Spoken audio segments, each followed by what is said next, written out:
ನಮಸ್ಕಾರ ಎಲ್ಲರಿಗೂ. ಈಗ ನಾವು ನಿಮ್ಮ ಮುಂದೆ ಟಚ್ ACR ಅನ್ನು ತೋರಿಸುತ್ತಿದ್ದೇವೆ. ಇದು ನಮ್ಮ 10 ಇಂಚ್ ಟ್ಯಾಬ್ ಮತ್ತು ಇದು 2 ಇಂಚ್ ಬ್ಲೂಟೂತ್ ಪ್ರಿಂಟರ್. ಈಗ ನೀವು ಡಿಸ್ಪ್ಲೇಯಲ್ಲಿ ನೋಡ್ತಿರುವುದು ನಮ್ಮ ಸಾಫ್ಟ್ವೇರಿನ ಲಾಗಿನ್ ಪೇಜ್. ಪಿನ್ನನ್ನು ಎಂಟರ್ ಮಾಡಿದಾಗ ಲಾಗಿನ್ ಆಗಿ ನಿಮಗೆ ಬಿಲ್ಲಿಂಗ್ ಪೇಜ್ ನೋಡಲಾಗುವುದು. ಈಗ ನಾವು ಶಿಫ್ಟನ್ನು ಓಪನ್ ಮಾಡೋಣ. ಶಿಫ್ಟ್ ಓಪನ್ ಆಗಿದೆ. ಈಗ ನಾವು ಕ್ವಿಕ್ ಬಿಲ್ಲಿಂಗ್ ಹೇಗೆ ಮಾಡೋದು ಅಂತ ನೋಡೋಣ. ಕ್ವಿಕ್ ಪೇ ಆಗಿದೆ.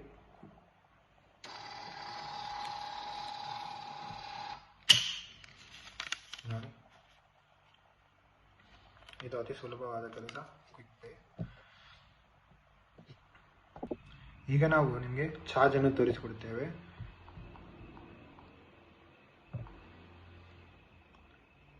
ಈಗ ಮೊತ್ತ ಬಂದು 360 ರೂಪಾಯಿ ಆಗಿದೆ. ಈಗ ಕಸ್ಟಮರ್ ಅವರು 360 ಜಾಗಕ್ಕೆ 500 ರೂಪಾಯಿ ಕೊಡುತ್ತಾರೆ. ಚಾರ್ಜ್ ಅನ್ನು ಕೊಟ್ಟಿದ್ದಾಗಲ್ಲಿ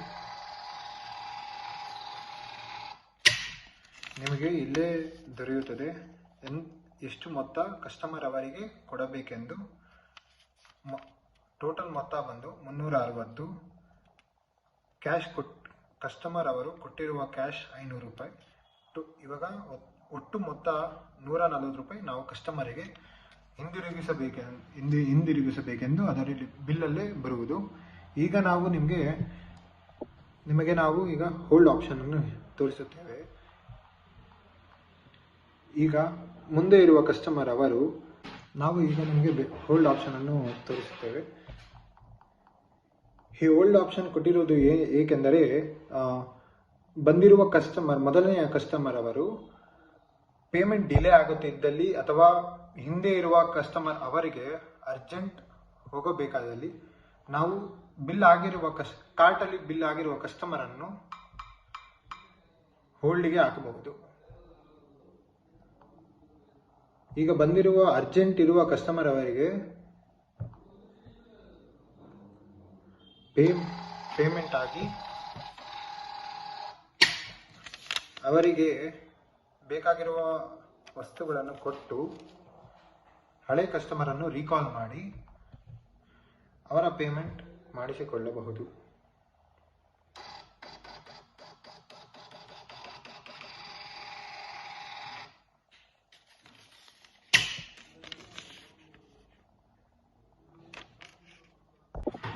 ಈಗ ನಾನು ನಿಮಗೆ ನಿರಂತರವಾಗಿ ದೈನಂದಿನ ವ್ಯವಹಾರಕ್ಕೆ ಬರುವ ಗಿರಾಕಿಗಳ ಹೆಸರು ಮತ್ತು ಸಂಖ್ಯೆಯನ್ನು ನಮೂದಿಸುವುದು ಹೀಗಾಗುವುದು ಎಂದು ತೋರಿಸುತ್ತಿದ್ದೇನೆ. ಈಗ ಗಿರಾಕಿಯ ಹೆಸರು ಮತ್ತು ಅವರ ಸಂಖ್ಯೆಯನ್ನು ನಮೂದಿಸಿ ಸೇವ್ ಮಾಡಲಾಗುವುದು. ಈಗ ಏನೇ ಬಿಲ್ಲಿಂಗ್ ಮಾಡಿದರೂ ಅವರ ಹೆಸರಲ್ಲೇ ಜನರೇಟ್ ಆಗುವುದು.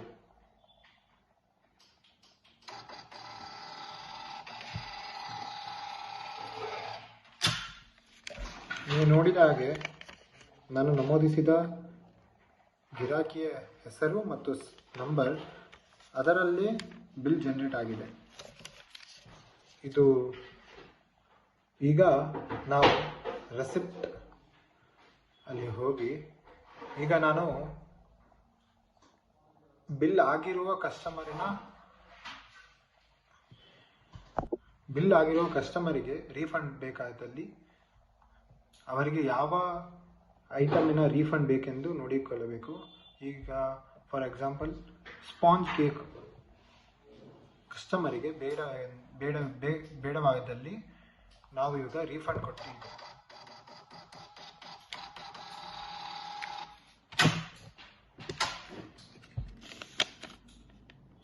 ನೋಡಿ, ಮೈನಸ್ ಅಲ್ಲಿ ಬರುವುದು. ಈಗ ನಾನು ಅದೇ ರೆಸಿಪ್ಟ್ ಅನ್ನು ತೆಗೆಯುತ್ತೇನೆ. ಅದರಲ್ಲಿ ನೀವು ನೋಡಿದ ಹಾಗೆ ರೀಫಂಡ್ ಕೊಡಲಾಗಿದೆ. ಅದು ಈಗ ರೆಸಿಪ್ಟ್ ಅಲ್ಲಿ ಅಪ್ಡೇಟ್ ಆಗಿದೆ. ಈಗ ನಾನು ಶಿಫ್ಟ್ ಅನ್ನು ಕ್ಲೋಸ್ ಮಾಡುತ್ತಿದ್ದೇನೆ.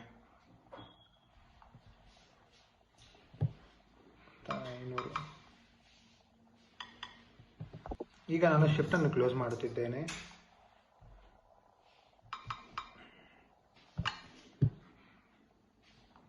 ಈಗ ನಿಮ್ಮ ಅಂಗಡಿಗೆ ಬೇಕಾಗಿರುವ ಕಸ್ಟಮರ್ಗೆ ಕಾಫಿ ಅಥವಾ ಟೀಯನ್ನು ಅಥವಾ ಜ್ಯೂಸನ್ನು ತಂದುಕೊಡುವ ಸಮಯದಲ್ಲಿ ನೀವು ಕ್ಯಾಶ್ ಡ್ರಾಯರಿಂದ ಎಷ್ಟು ಮೊತ್ತವನ್ನು ತೆಗೆದುಕೊಂಡಿದ್ದೀರಾ ಎಂದು ಇಲ್ಲಿ ಹಾಕಬಹುದು. ಇಲ್ಲಿ ಕ್ಯಾಶ್ ಇನ್ ಕ್ಯಾಶ್ ಔಟ್ ಅಂತ ಇದೆ.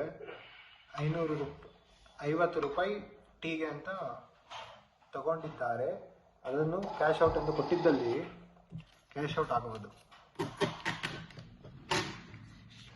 ನೋಡಿ, ಈಗ ನಾನು ಶಿಫ್ಟನ್ನು ಕ್ಲೋಸ್ ಮಾಡುತ್ತೇನೆ.